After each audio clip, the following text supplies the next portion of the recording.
Hello again, everyone. I wanted to talk to you briefly just to share a little bit about what's been happening to me as I've been writing about my life's journey. And part of the reason um, why I have chosen to do that is because I have been through trauma at a very young age. And as I continue to walk through this life and talk to people and see their pain, and even before they speak to me, because I'm seeing their pain, I share my story. It started to somehow allow them to feel as though I was a safe place and a safe person to open up about what's going on with them. That's when I quickly realized that, wow, I had no idea, like, just writing down what was going on with me in a book form um, would begin to, as I shared it, begin to help people see that they can share their story with me. So that's a little bit about how it got started. But then I started to write the story in September of 2018. And as I started to do that, it involved me having to go all the way back many decades ago to when I was a child. And so here I am, an adult, going back as a child to my child self. When I went back to my child life and I started to basically go back and visit the traumas, because initially that's why I was writing the book, to kind of go over the traumas and kind of expose them for for what they were, the holds that they had on me, and how they affected my life all the way into my adulthood, into my 20s, in a very large way. And unbeknownst to me, into my 40s, um, not in as much of a large physical way, but still in my decision making self in my 40s, all the way from when I was 4 years old, which is when the first trauma happened.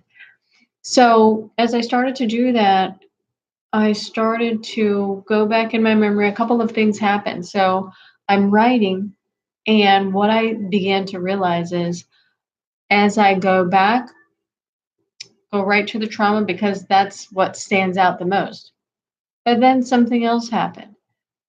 I'm writing about the trauma and I start to see other things. I start to see these fun and funny things that I used to do with my brothers, or a place that we went right before the trauma, or a day before the trauma, or a day after the trauma.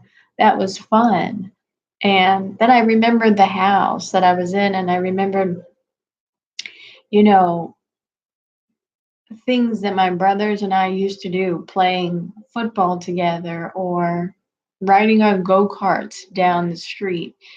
And it was so much fun, is what I remembered. And it brought a smile to my face. And I'm like, I'm smiling. I am enjoying writing this book. And I'm just like, oh wow, like what a treat.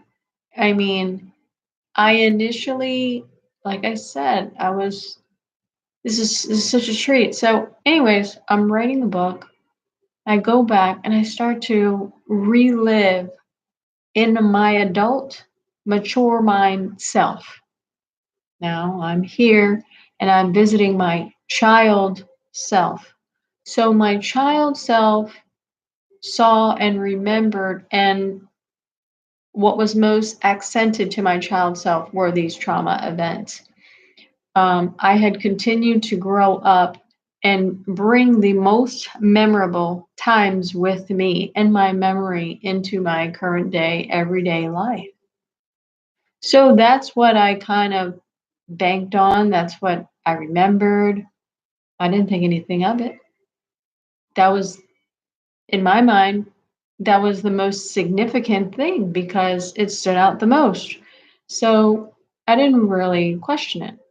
Now, and I'm writing this book, I'm saying to myself, that was a very terrible thing that happened.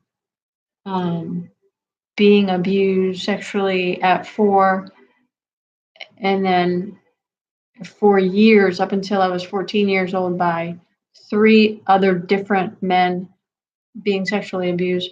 Those were the memories that I took with me. Those were a lot of the things that I took with me. And I really didn't talk about them or the other ones too much. I would to my children always tried to be positive. I had children very young. And so, but I'm rewriting my story. I'm going back as an adult into my childhood self. So my mature self, it's a whole nother ball game. It's a whole nother ball game. I went back into my life and I was able to see things as a mature adult, and I was able to see new truths that revealed so many wonderful things that here I am 40 some odd years later now adding more value to my life, more significance to my life, more of a fullness of um, to my life now as I am going back 42 years later.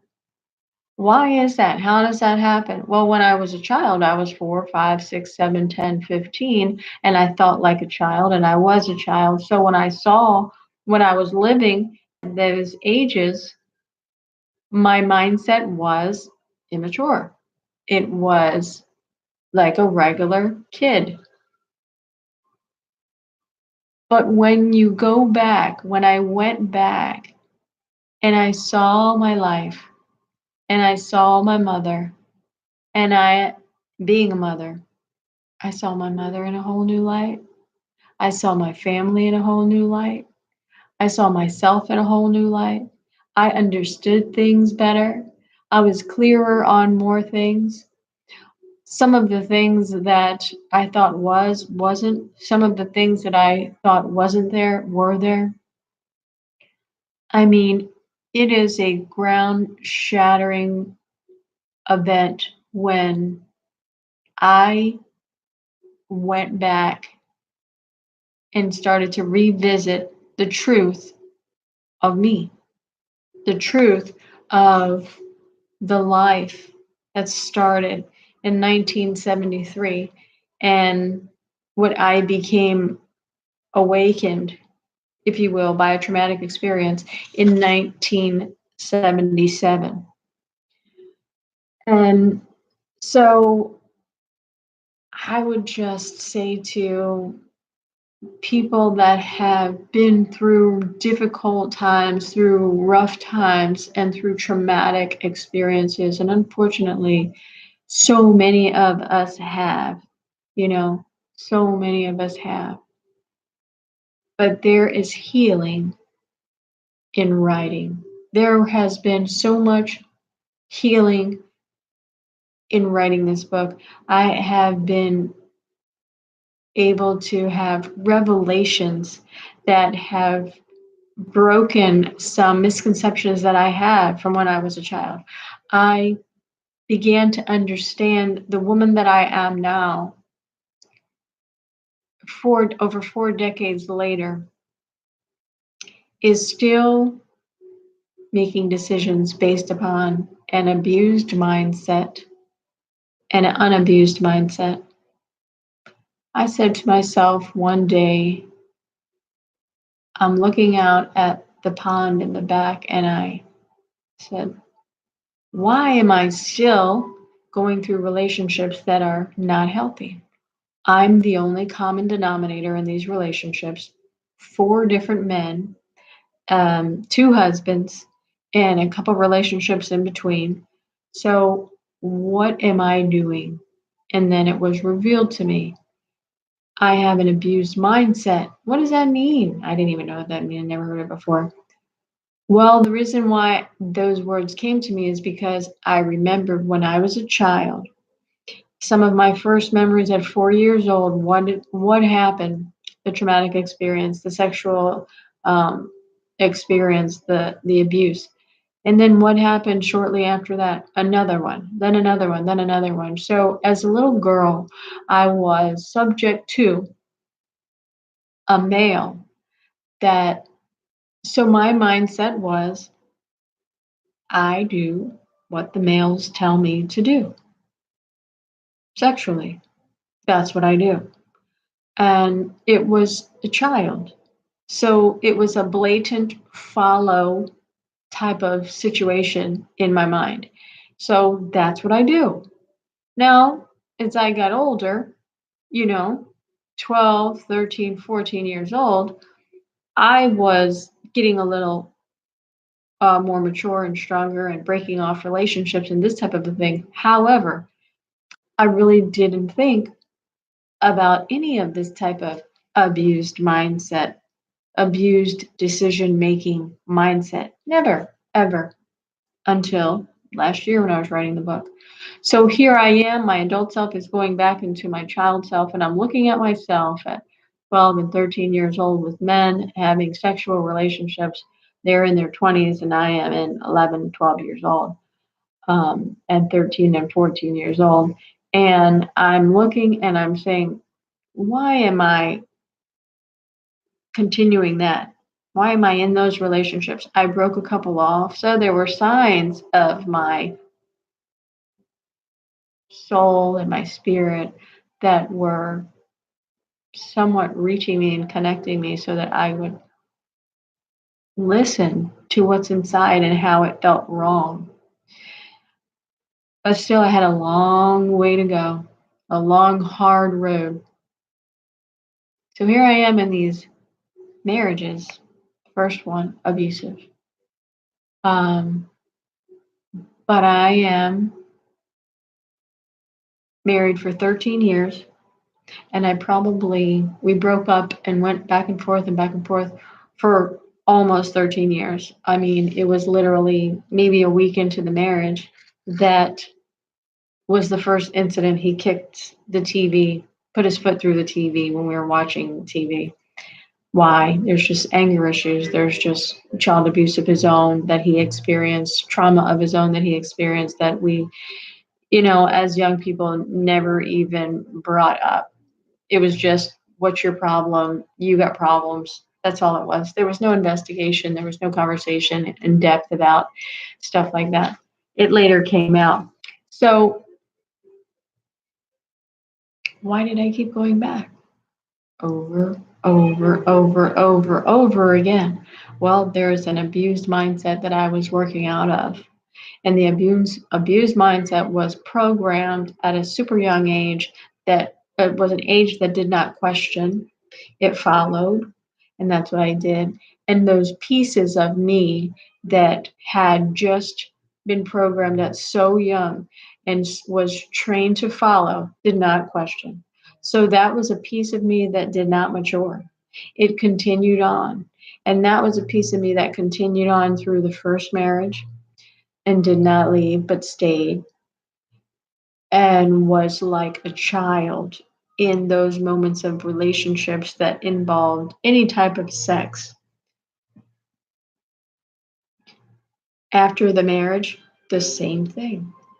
Well, how can I operate as a businesswoman and as a mother and as a parent taking care of children on my own, but still have this childlike self that is so immature and submissive and meek and shy in these romantic relationships? How does that even make sense? How do you do that? How do you just break yourself apart? It's not something that I knew that I was doing. I truly didn't.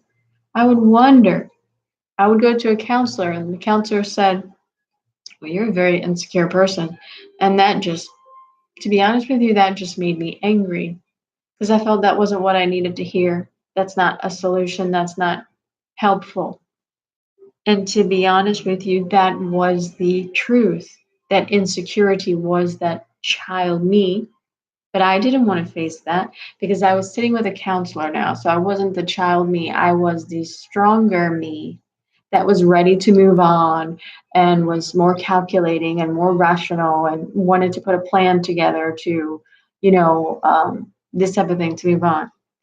So the more mature me looked and the counselor and just, you know, did not disrespect, but definitely did not like what was said, did not go back to that counselor either. So here we are, fast forward another marriage and having situations not as similar for sure. Just arguing and raise voices and this type of a thing, physical violence and this type of stuff, none of that. But still, here I am feeling so strongly that there's something that I am doing. And as us women who have been in battered women's shelters, who have been with counselors, who have many girlfriends, and who have many family members that we talk to, and they know our family members, friends, and everybody else knows that we've been in relationships that haven't worked out. They've been somewhat abusive. We've been through abuse. You know what they want us? They just want us to say, listen, honey, it's not your fault. And I'm not saying that it's my fault. It's not my fault that he ever put his hands on me, that anything like that ever happens to us. That is not our fault. And that's not what I'm referring to. What I'm talking about is how can I be more self aware so that I can not allow, not only not allow it, but when I see it, and if it, let's just say I do allow it once or twice, that I have a boundary. Guess what? I have no boundaries. Why? Because at 4 years old, they were shattered. Okay. So my unabused mind had no boundaries when it came to anything involving a romantic relationship that probably wasn't romantic because the correlation between sexual abuse and growing into trying to have a normal romantic relationship, those are so far apart. The only thing similar is there's two physical beings and we're having sex, but we're adults and we're consenting and this type of a thing. But that's a whole nother video. But the biggest, most important thing that I wanted to share with you right now is the revelation that I had about living and walking through my abused mind and also at the same time walking alongside my unabused mind. When I heard those words in my spirit, in my mind last year, it rocked my world. I was like, holy sugar. I see that to a T. I see my abused mind.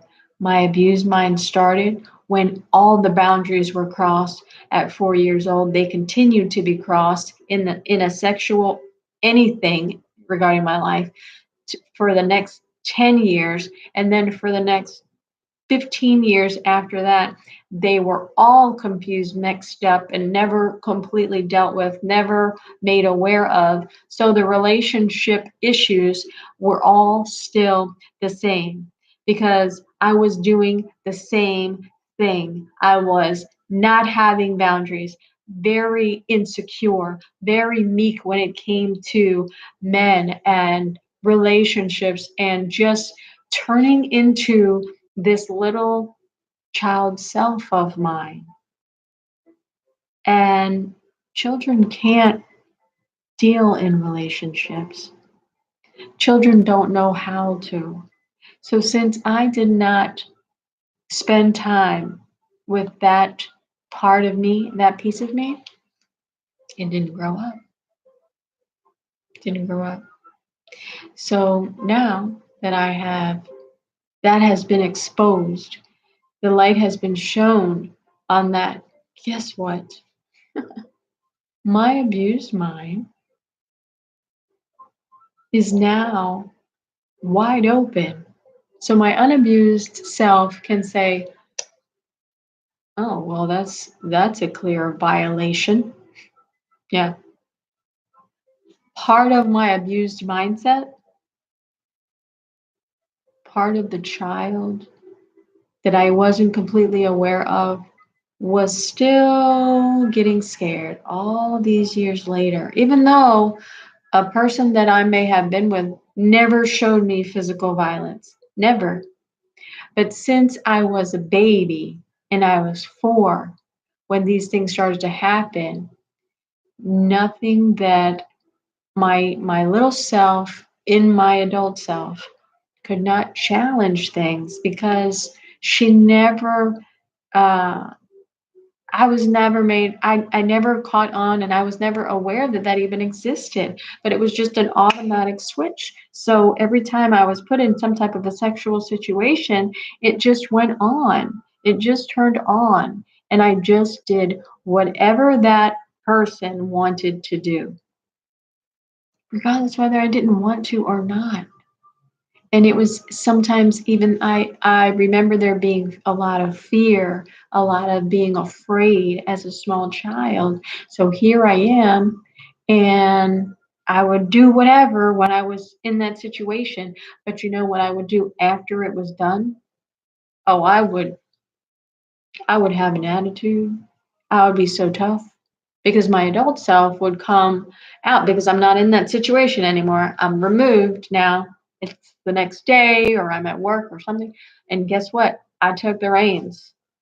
Oh, heck no. He thinks he's gonna, and I don't want to do that. And I'm not doing that again because I'm outside of the ring of the the sexual situation. I'm back into a safe zone, if you will. So now I can handle it and I can rationalize and I can say, no, I'm not going to be in that relationship anymore. And that's what I began to do in my early 30s. Because before then, in all of my 20s, when I first got married to my first husband, I wasn't able to do that. I didn't even have any idea. And in my early 30s, I didn't know that it was a childlike self. I didn't really wasn't really aware that why I was being so tough outside of the um, when I was not around the guy, and then when I was with the guy, I would be so different. I'm like, why am I being like? Sometimes I would say like, why am I being like this? Why don't I say something? And then maybe sometimes I would, but for the most part, I didn't understand why this pattern continued in my life until I realized my abused mindset, where it came from, what it looked like, and that it was my child self that sprung into action when I was put in a position at that little age. And I just coped and I just survived all those years and did what I could do as I just, prayed and I tried my best to listen to the spirit. But I just want to say to end this out, and we'll go ahead and we'll talk about this again because there's just so much to unpack when it comes to going back and rewriting your story. And guys, just so that you know, like I started out with journals. I mean, like I've got so many journals. I probably have like 15 or 20 journals, and I just been writing in them. Some of them have 20 pages that I've written in, some of them are full and they went from one journal to another. But I just started writing things down about how I was feeling, what happened that night, what happened, this night, and what I was going through. Some of them are just awful writing, some of them are really inspiring, but I just started writing. And here I am writing my first book ever. And now that I have truly focused on one book, not a bunch of journals, but one book, and went back into my story, new light, new hope, new revealing, a new way of me seeing me. Um, I mean, it's been an amazing time, and I encourage you to do the same. I implore you to, because there's no one on the planet, I don't care how many times we sit in front of a psychologist and lay on the couch, there's no way that you can share all the moments of your life with someone so they can analyze it for you. But guess what? You were there. You were there through it all. And I was there through it all. And I may not remember everything, but guess what happens? I go back to one memory and then I'm there in that memory and guess what happens? I start to see something else in that time that my memory is in and it takes me to another memory. And then guess what? It takes me to another one and it takes me to another one that I did not even never even thought about my entire life. I would say my memory is not good constantly. So guess what? Our brains are beautiful and they're capable and they have everything in it that we have experienced. So please go and rewrite, begin to rewrite your story and go back so that you can remember and put these pieces together, put them into perspective, grow from it, learn from it, and I'll see you guys next time.